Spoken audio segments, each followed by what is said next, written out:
Athinjal പൂത്താളത്തിൽ train മറിഞ്ഞ് 2-3 പേരെ കാണാതായിരിക്കുകയാണ്.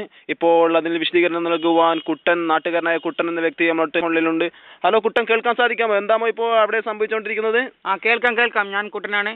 ഇപ്പോൾ എൻ്റെ അനിയൻ ഇൻഡീസാണ് ഇവിടെ ഫുള്ള് സഹപ്രവർത്തനമായി എത്തിയിട്ടുള്ളത്. ഈ പൂത്താളിക്കോട്ടിൽ ട്രെയിൻ മറിഞ്ഞ് കേസിൻ്റെ മകൻ ഇർഷാദിനെ കാണാനായിട്ടുണ്ട്. അവനെ പരിധി ഇപ്പോൾ അഡോട്ടിൽ നിന്ന് വന്ന പ്രത്യേക സ്ക്വാഡ് ഇവർ തെരച്ചിൽ നടത്തുകയാണ്. ഇപ്പോൾ അവിടെ തന്നെയുണ്ട്.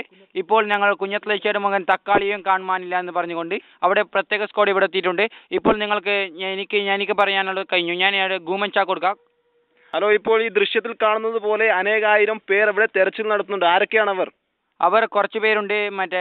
കണ്ണപ്പന്, രാമൻ, ബൈജു, ബബീഷ് ഇവരെല്ലാവരും ഇറങ്ങിയിട്ടുണ്ട്. ഇപ്പോൾ അഡോട്ടിൽ നിന്ന് എൽദോൺ ടീമാണ് ഇവിടെ ഫുൾ തെരച്ചിൽ നടത്തിയിരിക്കുന്നത്. ഈ ഗൂമൻ ചാക്ക് നിങ്ങളോട് ഇന്ത്യ വിഷനോട് എന്തോ പറയാനുണ്ടല്ലോ? ഹലോ, ഇപ്പോൾ എങ്ങനെ